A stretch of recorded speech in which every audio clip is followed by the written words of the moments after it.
レギュラーラジオが初めての陽介くんはたくさん経験値を積んだ健太兄ちゃんこと、番組冒頭の掛け声を母音だけで教えてくれる母音母音兄ちゃんのもとを訪れて、今日も掛け声を教えてもらうのでした。母音母音兄ちゃん。よし、来週から4月、新生活の準備で忙しいですね。とりあえず頼んだ引っ越し業者さん来るまでお茶でも飲んでおきましょう。お、引っ越しの業者さんかなはーい、こんにちは。あなたの重たい荷物もトレーニングだと思って運びますふが大好きマッチョ引っ越しセンターです。あ、マッチョ引っ越しセンター兄ちゃんやってたんだ。陽介がお前じゃあたくさん運んでるよ。お前とりあえず一番重たいやつ持ってこいよお前。オッケーオッケー。これを運んでほしくてマッチョ引っ越しセンターにお願いしたんだよ。持ってこい持ってこい。これお願いしていい？お前なんだよお前それ。これハリーポッターと賢者の石の終盤で出てくるチェスでロンが乗ってたやつだよ。こんなの運べねえよお前やめとけよお前。マッチョ引っ越しセンターもダメか。もうね、これ5社ぐらい断られてんだよ。そうだよお前、こんなもんまあこれはもう置いていくか。捨てろほどもん、じゃあ捨てるための掛け声を教えてよ。いいよお前、これも捨てられるんだったらもうどんだけでも教えてやるよじゃあ今日も母音で言うぞ。オッケー。じゃあ陽介、今日の掛け声はこれだ。おうああええおあいおえうあえうえ。おうああええおあいおえうあえうえ。わかったか？これでお前番組を勢いよく始められるはずだ。陽介頑張ってな。陽介さんまもなくですお前これ番組始まるんじゃないか。3秒以内にさっき教えた掛け声叫ぶんだ。わかんない。豆腐玉味噌サバ味噌炒めてるそれはいやマサラカマサラカ飲みすぎいや飲んでないんだよ。マサラカスパイアのマサラカ。こんばんは。時刻は深夜1時を回りました。スパイアボーカル陽介とドラムの健太です。この時間からは僕の出身地である福岡から日本中世界中に発信していく番組スパイアのバサラカをお送りしていきます。はい、もう全くです、はい、もうかすってもいない。答えは遠く離れてもラジオでつながってるぜ。豆腐だけね。豆腐はまあでもかすってもないよ俺なんて言ったかも覚えてないもんな豆腐玉味噌、なんか焼いてくぜみたいなこと言ってなかったということでさ、はいはい、新生活です。おーいいですね。始まりますね。なんかある初めてのこう一人暮らしだった時とか、引っ越す時とかになるべく持ってかないようにしたけどね。買っちゃう。なんかこう、結局使わないのに、とりあえずさニトリに行ったらさ、これも使うかもみたいな感じで買っちゃう時あるじゃん。だからそれを逆にしないようにしてた俺は。ああそういうことね。やっぱり荷物多くなっちゃうから、なるべく持ってかないようにして、必要になった時に買うようにしたかな。俺もそうだわ。そう、なるべくいろんなものは捨ててって、で一人暮らししてこれがないってなった時に買い足す。そうだよね、だから俺もね引っ越してくる時はほぼ何も持っていかなかったよ。そうなんだ。だから結局大きな家電、テレビ、冷蔵庫、洗濯機、電子レンジぐらいは、あとゴルフバッグ、とギター、ぐらいかな。こうなんかこう大きいやつで持ってた。あとだからベッドとか、その辺はもう買ったもん。こっちでね、買った方がね楽だしね。なんだかんだなんかね単身パックみたいなのあったの、引っ越し業者。それが安かったから。確かに。陽介しかも福岡からだしね。そうだから普通に多分結構お金かかっちゃうしね。かかっちゃうからと思って。確かにね。なんかあんのそのずっと使ってるもんとか、昔からもう上京した時からない。全然ない。そう。まあそうだよ。この体のみ。いやそういうことじゃないということでメッセージいただいております。はいよ。ラジオネーム水筒の耳さん。はい、ありがとうございます。陽介くん、健太さん、こんばんは。こんばんは。陽介くんがたまに発するあまり興味がなさそうなトーンのという相槌とお悩み相談で垣間見える健太さんのドライなところがツボです。もっとください。さて、そんな2人にお聞きしたいのですが、お二人は自分の恋人に可愛いと言われるのに抵抗はありますか？私は3年付き合って昨年結婚した6歳年上の夫がいるのですが、ことあるごとに可愛いと言ってしまいます。ぼーっとタバコ吸ってても可愛いし、口内炎ができて食べづらそうにしてても可哀想だけど可愛いのように、正直今更やめられる気はしないのですが、お二人の回答によってはかっこいいの割合を増やしていきたいと思っております。いかがでしょうか？うち何をこんなさこう公共の電波を使ってのろけを聞かされてんの俺らは。可愛いじゃんこれ。まあ可愛いんだけど、いいんじゃない別に。わかる。かっこいいって言われる方がさ、嫌だ。あ、そうなんだ。嫌っていうか、なんだろう、不自然だって。かっこよくないもん、その普段の。普段はね。そう、ステージの上だけど俺がかっこいいのはっていう。かっこいいね。そうでしょ。そうでしょ。受け入れた。まあいいんじゃない？でも多分ね、なんかあると思うよ。もう好きすぎると可愛く見えてくるんだよ。まあでもそうだろうね、みんなきっと。特に女性は男性に対して。そうそうそう。だからまあいいんじゃない？いいと思うよ。だからずっとそのままがいいと思う。そう、なんかすごいいい感じっぽいしさ。なんかまあでも確かに口内炎ができて食べづらそうにしてたら可愛いね。まあ可愛いね。大丈夫かなってなっちゃうよね。それは可愛いわ。いいんじゃない？いいと思います。もう一回ある。もう一回あります。行きましょうか。ラジオネームトマトバードさん。健太さん、陽介さん、こんばんは。こんばんは。私事ではありますが、去年チョコレート脳胞という、卵巣の病気になってしまいました。チョコレート脳胞というのは生理の血液が卵巣に溜まってしまう病気で、最悪破裂する場合もあるそうです。私は偶然別の検診の際に超音波検査をして見つかりましたが、その時はとても落ち込みました。その後始まった内服治療もホテリンなどの副作用がひどくて仕事にも支障が出てしまい、本当に辛かったのですが、次はフェスがある、次は JLT がある、次は青ツアーがあるとスパイのライブを楽しみに日々頑張ることができましたので、どうしても感謝の気持ちを伝えたくてメッセージを送らせていただきました。ありがとう。ただ薬の効果は虚しく4月に、手術をすることになってしまったのですが、これもまた次のツアーに絶対行くぞという強い気持ちで乗り越えていきたいと思います。皆さんもどうか、お体ご自愛くださいと。いやー、頑張ってほしいね。これはね、本当になんだろう、僕らはこのさ、チョコレート脳胞とかそういう女性の独特な病気っていうものに対して何かをさこう言いにくいじゃん。頑張れっていう言葉もさ、かけるべき言葉なのかっていうのもちょっと難しいんだけど、やっぱり僕らが応援できるのってこうやってツアーやったりさ、これ書いてくれてるけど楽曲出したりとかしていくことでみんなのこうなんか目標になるというかね。タイミング的にもツアーも近いしね。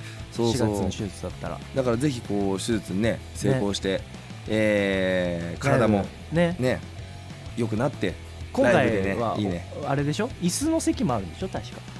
椅子席もゼップなんでありますね。無理せずにこう見てきてほしいね。そうだね。いろいろとこう大変なことも多いと思いますけどね。頑張ってほしい。本当に僕らのライブに来いと、来れるように直してこいと、ちゃんとそのぐらいの強い気持ちで乗り越えていただきたいと思います。頑張ってください。頑張ってください。番組では皆さんからのメッセージをまだまだお待ちしております。メッセージの送り先はすべて小文字でバサラカ@fm福岡 .jp basaraka@fm福岡 .jp もしくは FM 福岡ホームページにあるメッセージ応募フォームから番組名スパイアのバサラカを選択して送ってください。番組実況も大歓迎です。 X でハッシュタグバサラカをつけてポストしてください。それではスパイアのバサラカ、この後深夜1時30分までお付き合いよろしくお願いします。スパイアのバサラカ、お送りした曲はスパイアでバディでした。それではこちらのコーナーに参りましょう。友達のこ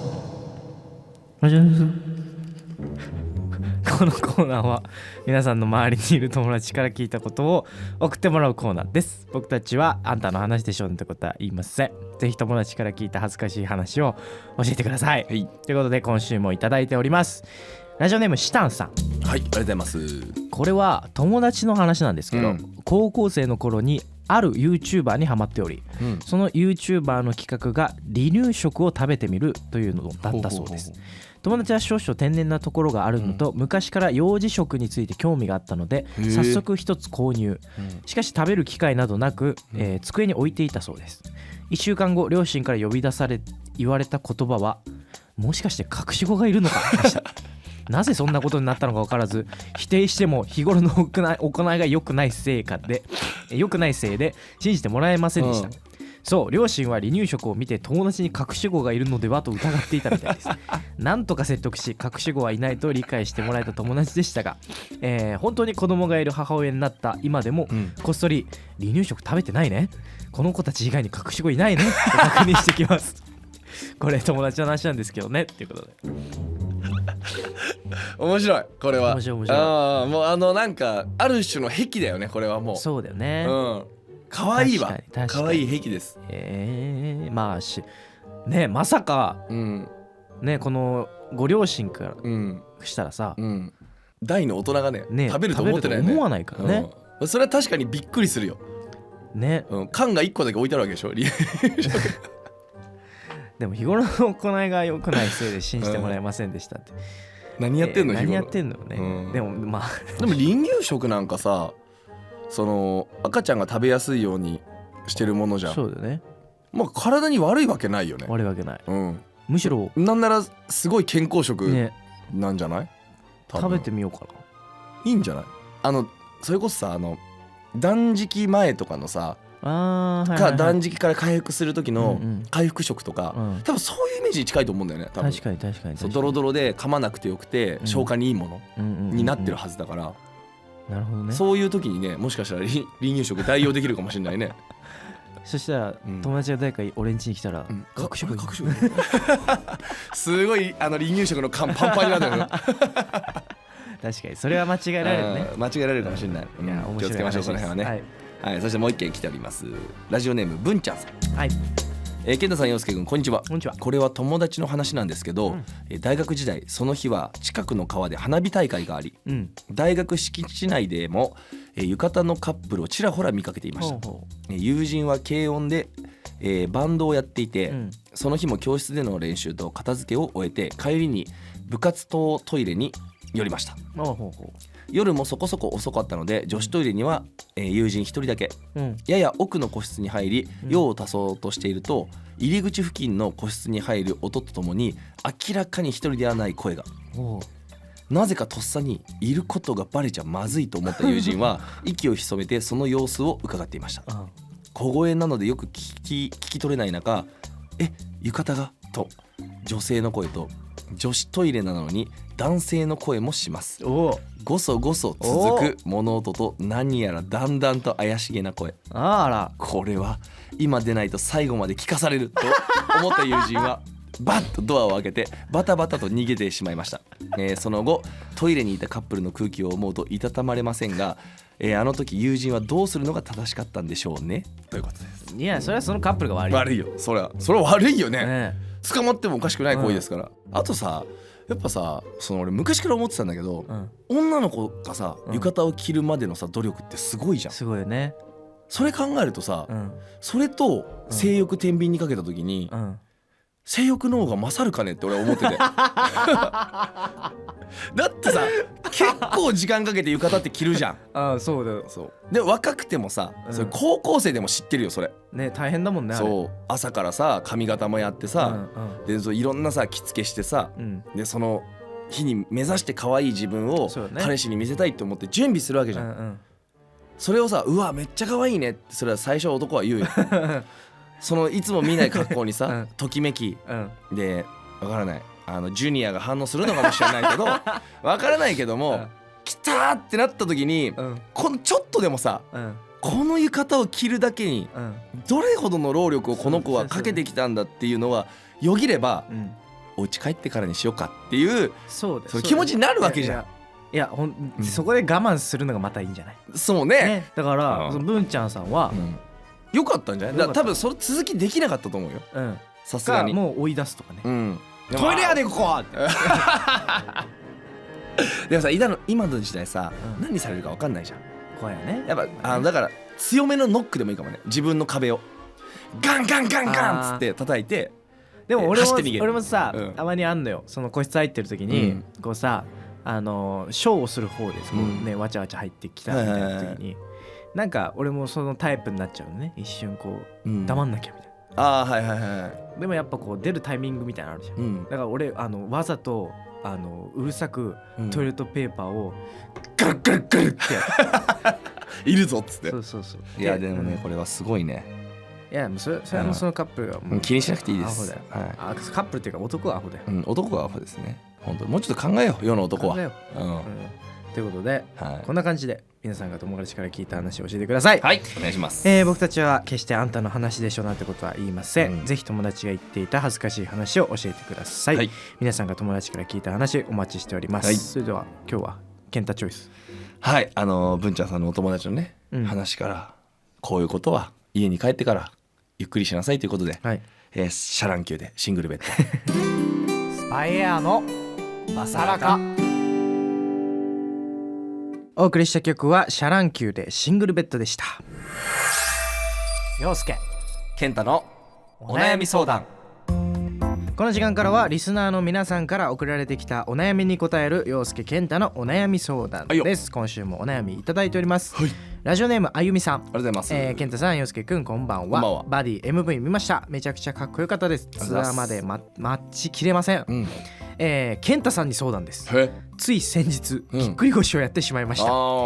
朝机の上のピアスを取ろうとしたところ、腰が抜けたようにふわーっとなり、これやったわ思いましたね。健太さんのように動けなくなるほどではなかったので、当日は仕事に行ったのですが、翌日激痛、動くたびに痛と声に出さないといられませんでした。ぎっくり腰がこんなに辛いなんて、一本下駄を買おうかと真剣に悩みましたが、一本下駄でこけて怪我する未来しか見えなかったので、今後対策等あればご教授ください。ぎっくり腰がツアー5月じゃなくてよかったということです。それは間違いないね。もう本当にご自愛くださいという。一本下駄転ぶの？普通に生活すれば転ぶね、あれは。だけどトレーニングとして使うものなんで、壁とかを持ちながらとか、こけないようなところで一本下駄でトレーニングするのはいいと思う。一本下駄で生活しようってことじゃないもんね。そう一本下駄でトレーニングをしましょうってことだから。ね、一本下駄買った方がいいんじゃない？ね。あと一個言うと、ふわって腰が抜ける感じはぎっくり腰じゃないです。なんのじゃあ？いやそれは分かんないね。ちょっと違うと思う。ぎっくり腰はもう衝撃走るから。あ、そう。雷落ちるからマジで全身に。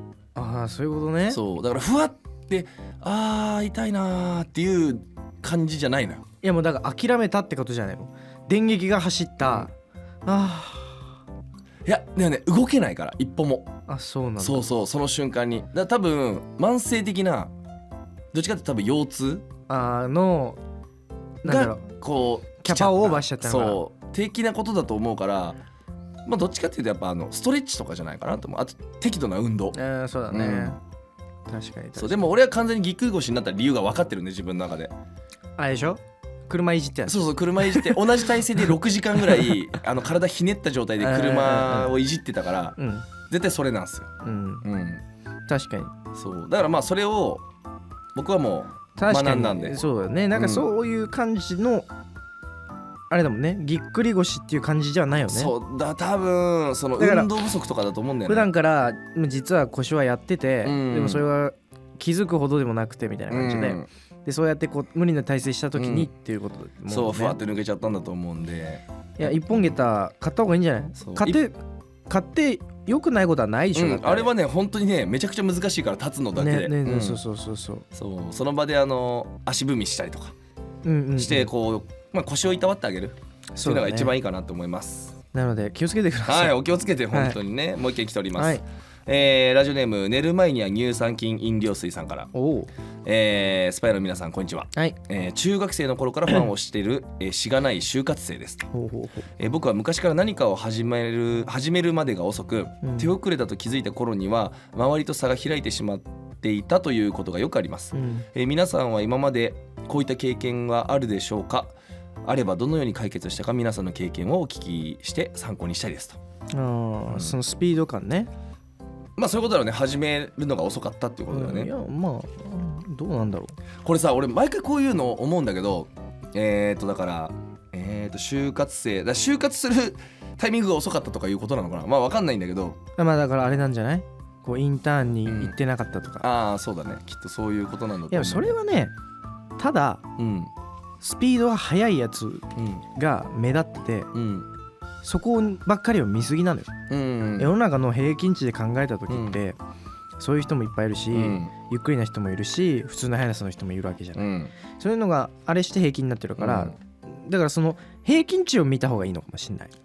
だからいろんな人見て、スピード感こんな感じなんだなみたいな、でもしかしたらこの寝る前には乳酸菌飲料水君もあれだと思うのよね。だからもしかしたら普通の速さなのかもしれない、周りがすごい速い人たちばっかり可能性もあるよね。もう見すぎてて、自分が遅く感じてるだけなのかもしれないでしょ、そうだね。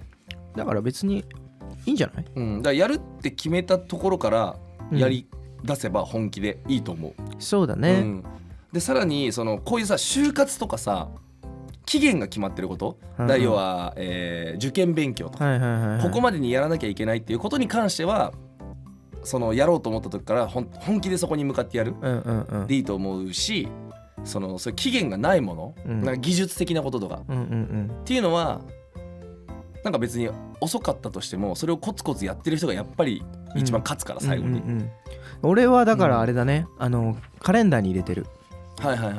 俺はだいたい例えば練習する日、運動する日、完全に休む日、みたいなのを仕事のスケジュールをこう見ながらだいたい月始めに決める、全部。そうとかさ、俺今プール行ってんだけどさ、プールもさたまにスクールとかやってるから、そのレーンが少なくなっちゃったりする時間帯もある、だからそういうの見ながらこの日の何時に、泳ぎに行くとか、あとは天気予報とか見て、この日は走るとか、だからそういうのは割とね月頭とかにこう決めてるから、それをやりだしてからね、すごくやっぱこう三日坊主が本当三日坊主だったの最初は。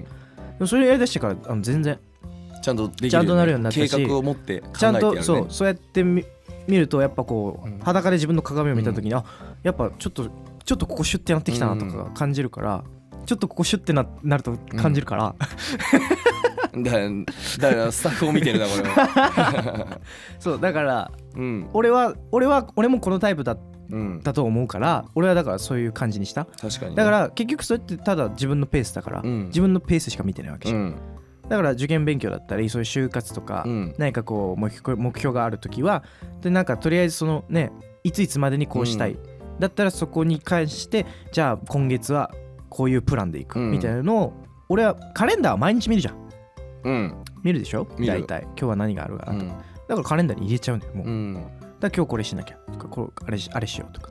でも確かにねなんだっけな、人間ってさ楽な方に逃げるじゃん基本的に。